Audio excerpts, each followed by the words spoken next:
हाय, मैं हूँ विनीत खरे। मैं बीबीसी में काम करता हूँ और आज एफपी लाइव में हम बात करेंगे बाबा साहब अम्बेडकर की।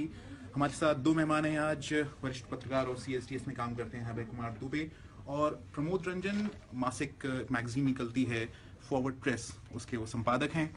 अभय जी, सबसे पहले आपसे, फेसबुक पर आज मैं देख रहा हूँ हर कोई जय भीम की बात कर रहा है, क्या कहेंगे आप? देखिए, जय भीम की बात करना आसान है, चाहे फेसबुक पे आप कहें, चाहे आप राजनीति में कहें, चाहे किसी विश्वविद्यालय के कैंपस में कहें। समस्या ये है कि जय भीम के साथ जो डिस्कोर्स है, जो विचार हैं, जो विमर्श हैं, उसको कितने लोग लेना चाहते हैं। मेरा मानना है कि सब लोग जय भीम कह रहे हैं अपनी अपनी राजनीतिक गोटी लाल करने के लिए। जय भीम के साथ जो विचार जुड़े हुए हैं, जो विमर्श है, उसको कोई भी छूना नहीं चाहता है। वो विमर्श आज भी अछूत बना हुआ है। ये स्थिति है, चाहे कम्युनिस्ट पार्टियां हो, चाहे कांग्रेस हो, चाहे भारतीय जनता पार्टी हो, चाहे राष्ट्रीय स्वयंसेवक संघ हो या और दूसरी पार्टियां हो, यहाँ तक कि अम्बेडकर का नाम लेने वाली, उनके नाम पे गोलबंदी करने वाली पार्टियां हो, वो सारी की सारी पार्टियां जो दलित विमर्श है, जो बहुजन विमर्श है, जो फुले से लेकर अम्बेडकर तक आया हुआ है, उसको स्पर्श करने के लिए भी तैयार नहीं है। वो विमर्श आज भी अस्पर्श है। आज अम्बेडकर की 125वीं जयंती के दिन भी वो विमर्श स्पर्श है। अम्बेडकर का नाम लेने से वोट मिल सकते हैं, मीडिया में जगह मिल सकती है, आपको कुछ गलेबाजी करने की अपना इसका मौका मिल सकता है। इसके अलावा और कुछ भी नहीं है। प्रमोद जी, मैं कुछ फेसबुक पे कमेंट्स देख रहा था, बीबीसी हिंदी ने कुछ आर्टिकल्स आज छापे हैं और कई लोग ये कह रहे थे कि जो आरक्षण की जो जिससे हमें नुकसान हो रहा है वो इस कारण हुआ है, और इस जो आरक्षण को इश्यू को लेकर जो डिबेट होते रहते हैं, इस पर कोई प्रतिक्रिया होगी आपकी? आरक्षण को लेकर किसको नुकसान हुआ है? जिनकी संख्या बहुत ज़्यादा थी एक सरकारी नौकरियों में या शिक्षा में, उनकी संख्या थोड़ी कम हुई है। आरक्षण से बराबरी आई है, नुकसान आप कैसे कह सकते हैं कि नुकसान हुआ है? ये कहना ही गलत है कि आरक्षण से एक वर्ग का मानना है कि उन्हें इसका कैसे वो कह सकते नहीं हैं? प्रमोद, इसमें ऊंची जातियों का सवाल है। वो लोग मेरिट का सवाल लेकर आते हैं, योग्यता का सवाल लेके आते हैं। वो कहते हैं कि भाई योग्यता को प्रश्रय नहीं मिल रहा है, योग्य की जगह कम अयोग्य लोगों को मौका मिलता है, इसलिए स्तर गिर रहा है, प्रशासन का स्तर गिर रहा है। मुझे तो ये लगता है कि इस देश का प्रशासन हमेशा आईएएस अफसरों के हाथ में रहा है, और आईएएस अफसरों में आप जानते हैं कि ब्राह्मणों की संख्या कितनी ज्यादा है। तो इस देश का ब्राह्मण इस देश के स्थायी शासक हैं मोटे तौर पर, अगर आप अफसरों की निगाह से देखें। और अगर देश की प्रशासन की, सरकार की हालत खराब है, तो जिम्मेदारी तो उनकी है।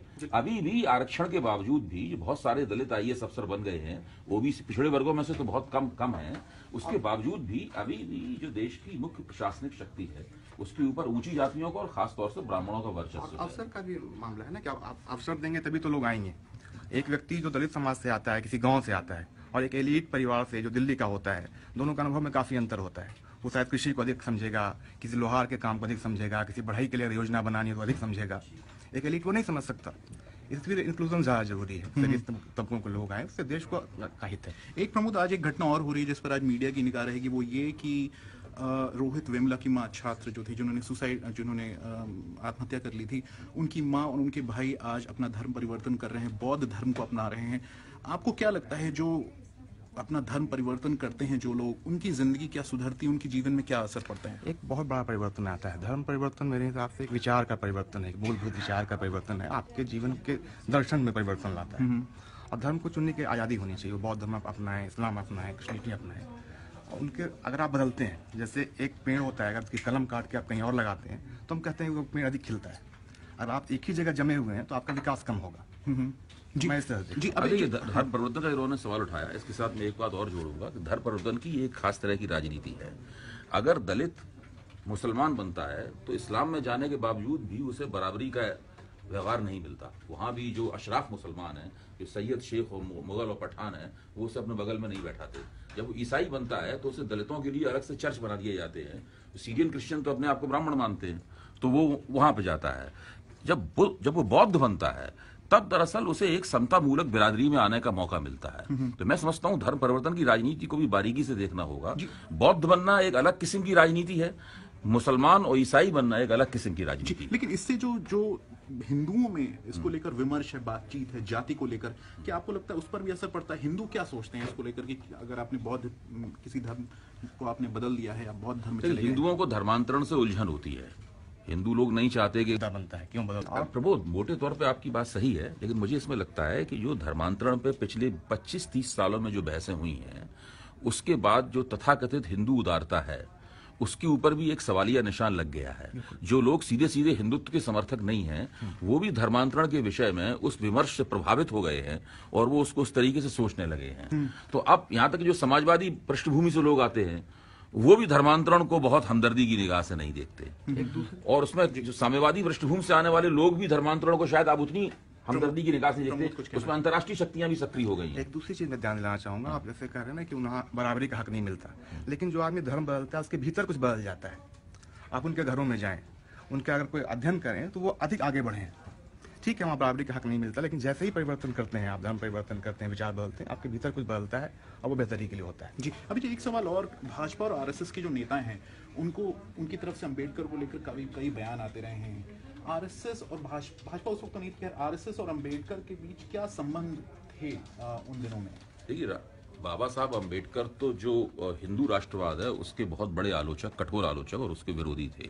इन दोनों के बीच में कोई संबंध नहीं हो सकता। इसी तरीके से वो कम्युनिस्टों के भी कड़े आलोचक थे। कम्युनिस्टों के साथ कई बार उन्होंने कोई संयुक्त कार्रवाई की, लेकिन आमतौर पर वो कम्युनिस्टों को ए बंच ऑफ ब्राह्मण बॉयज बोलते थे बाबा साहब। तो स्थिति ये है, आरएसएस से उनका कोई संबंध नहीं हो सकता। राष्ट्रीय स्वयंसेवक संघ को अपना कैचमेंट एरिया, अपना डूब क्षेत्र बढ़ाना है। वो अभी तक उसकी केवल ऊंची जातियों और पिछड़ी जातियों के बीच एकता को ही वो हिंदू एकता कहते थे। उस हिंदू एकता का प्रसार करने के लिए वो दलितों को उनके साथ और जोड़ना चाहते हैं।